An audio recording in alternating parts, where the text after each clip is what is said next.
So my name is Nancy Upham, and I was the first manager of the Mono Basin National Forest Scenic Area, and we are here today celebrating the 40th anniversary of the scenic area. So I'm Janet Carl. I grew up in the Bay Area along with Nancy and Sally. I was in the East Bay in Alameda, and I was just really fortunate to have parents that took me camping. I got to go to Yosemite before I was 3 years old. My name's Sally Gaines, and we're here at the Forest Service Scenic Area on their 40th anniversary, and we're doing a little history talk about how three UC Davis graduates all ended up in Mono Lake, working with Mono Lake. I also, like Sally and Janet, grew up in the Bay Area. I grew up at the base of Mount Tamalpais and into a family. Both sides of my family had been hikers since my grandfathers were young and had hiked the Sierra, and I grew up spending almost every weekend up on Mount Tam. When I was about in 5th or 6th grade, I started noticing the rangers and telling my mom, that's what I want to be when I grow up.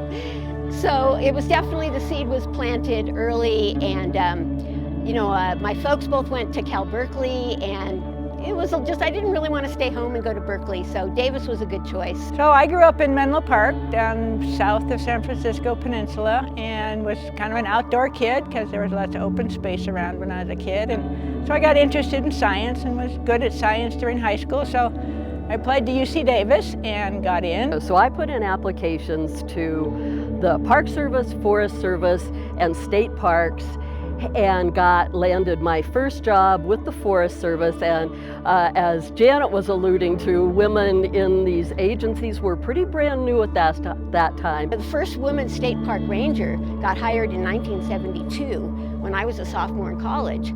So just having a ranger that was a woman was a pretty new thing. And I actually wrote that woman a fan letter saying, I'm so excited you got hired because that's what I want to do.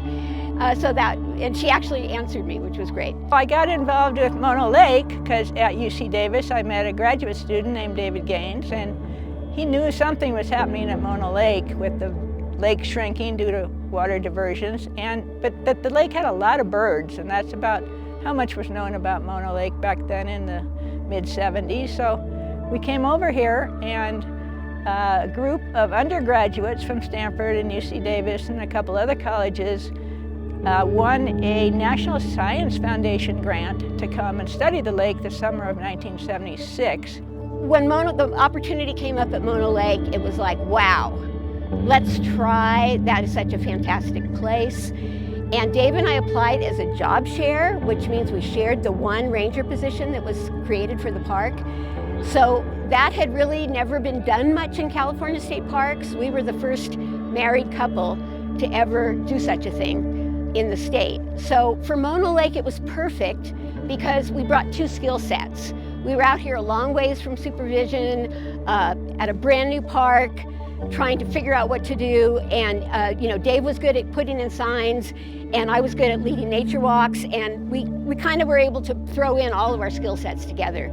So the Mono Lake Committee had been in existence for a few years, and we had a storefront on Main Street, which is still there today. And we sold t-shirts and bumper stickers and, a few books and little knickknacks here and there, which has expanded, and it's been a profit-making fundraiser for the committee in one way, but it also brings people in so we can tell them what's going on at Mono Lake. And we needed support for Mono Lake and a well-educated membership. We informed them via our newsletter. Again, this is pre-internet, it was all on paper. That we sent to people every month, and we had, members just kept joining. We had 500 the first year and 1,500 a few years later, and we now have been at 16,000 members for the last 20 or 30 years. So one of the things we wanted to do was try to get recognition and protection for Mono Lake. So we said, what about a state park? That would be good. There's no protection here at all. Nobody's paying any attention to Mono Lake. How about a state park? So through our friends that helped us, we managed to engage some legislators to introduce a bill in the state, and it did pass. And now you've got a state park and you need some rangers. So lo and behold, one day in the visitor center, shows up these two people, Janet and Dave Carl, who were job sharing the first ranger position at the Twofer Reserve. And I said, you look kind of familiar. Were you Davis? She said, yeah, I was. And we had the same major of environmental interpretation. So that was really a great boost because the Mono Lake Committee has no authority to do anything at the lake. We're just a nonprofit grassroots. But now we've got people in a truck and they've got some authority and some law behind them, which was a wonderful way to help protect the lake.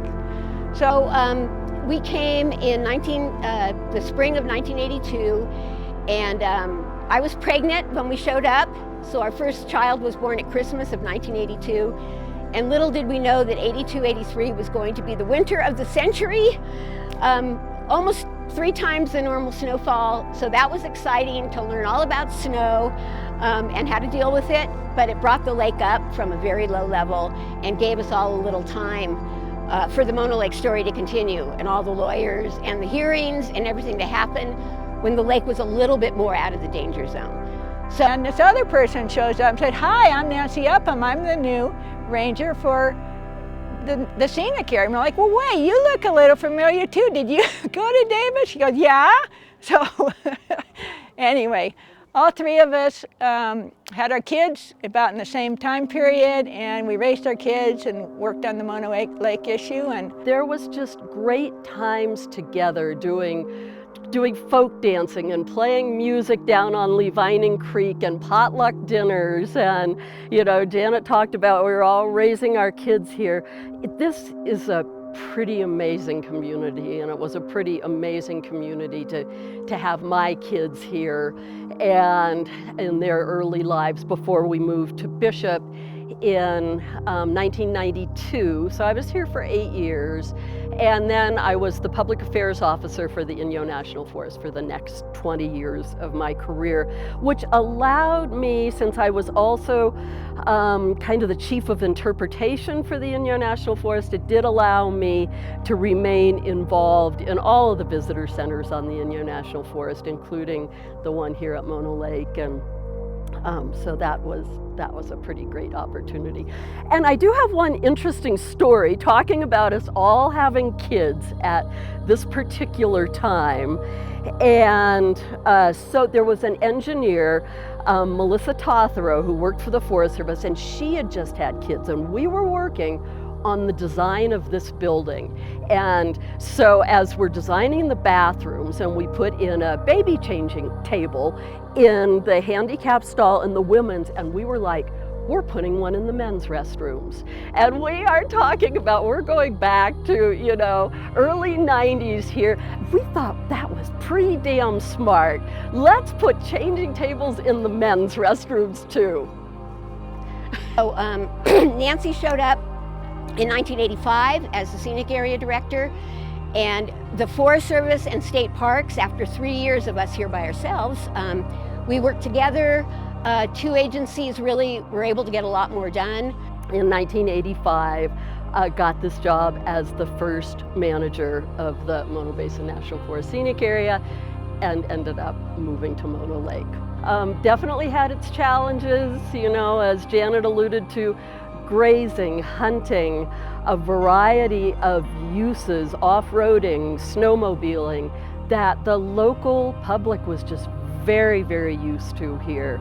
And some restrictions had come in with the state park, and we were looking at what restrictions are we going to be bringing in line with the legislation. So those were all some pretty early on challenges, besides the fact that there were great restrictions put on the private land in the scenic area. So lots of challenges, but also great opportunity. We had a great opportunity to work with the local public, with the public at large.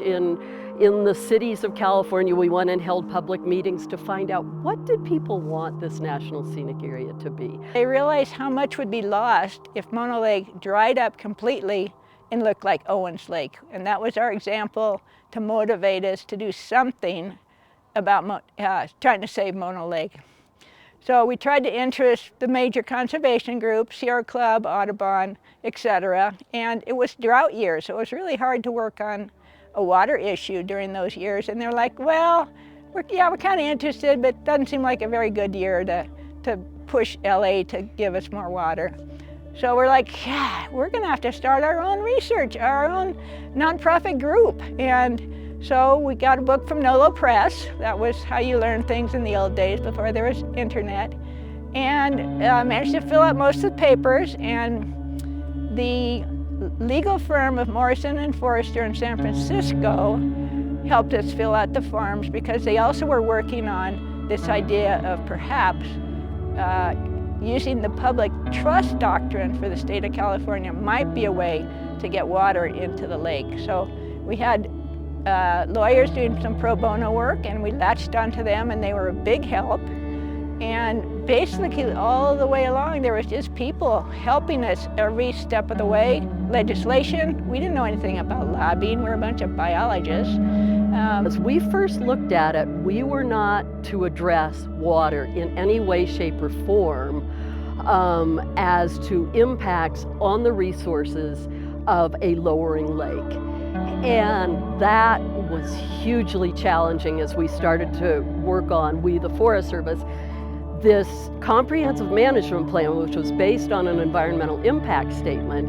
And you really can't be in compliance with NEPA, which guides these documents, if you're not looking at those kinds of impacts on things. And looking at water. Water is central to all of this. And so we did a lot of head scratching, figuring it out.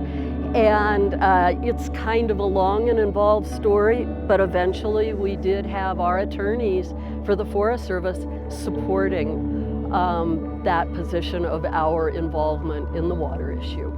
Well, in spite of it being a drought year, we still decided to start the Mono Lake Committee because we figured that we'd be around for a few years anyway and the drought might be over, and also that Mono Lake should be recognized as being important enough that there was water to share with the people of Los Angeles, because they basically were not aware of where their water was coming from.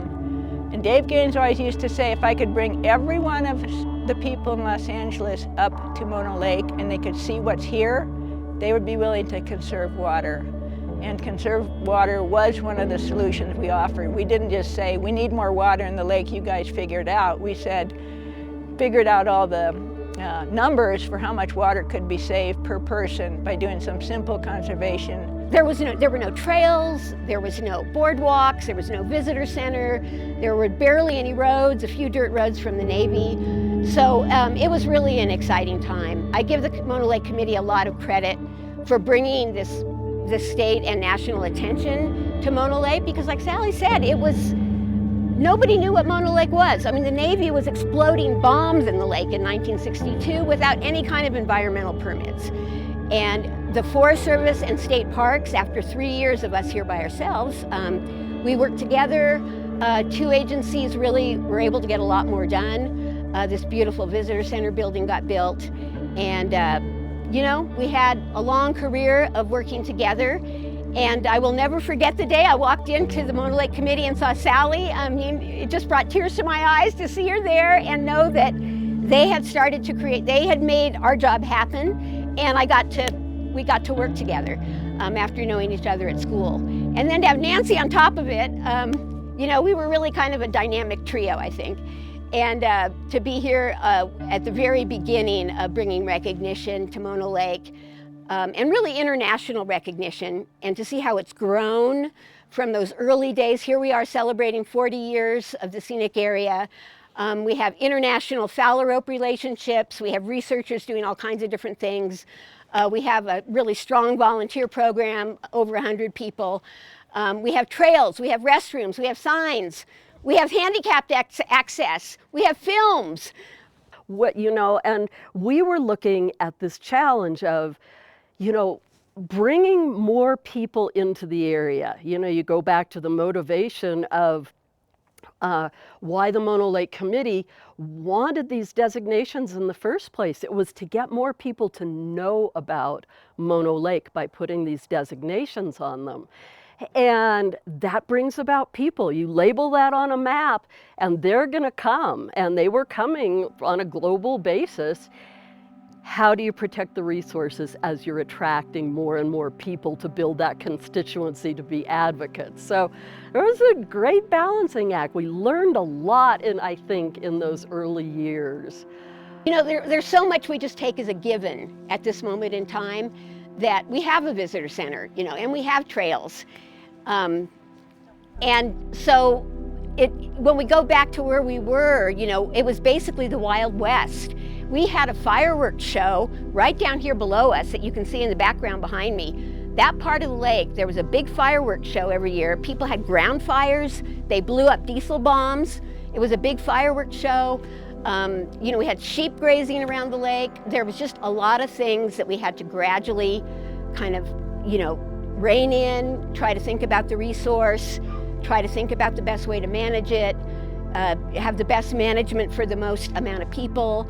So I think just people getting used to us being here and changing the paradigm a bit on what Mono Lake was all about was probably the most challenging thing. But I think, I mean, it didn't happen overnight, but people realized that the alternative was we'd have a dust bowl here, and the Mono Lake wouldn't be protected, and it would keep dropping. And I don't think anybody in the Mono Basin wanted that.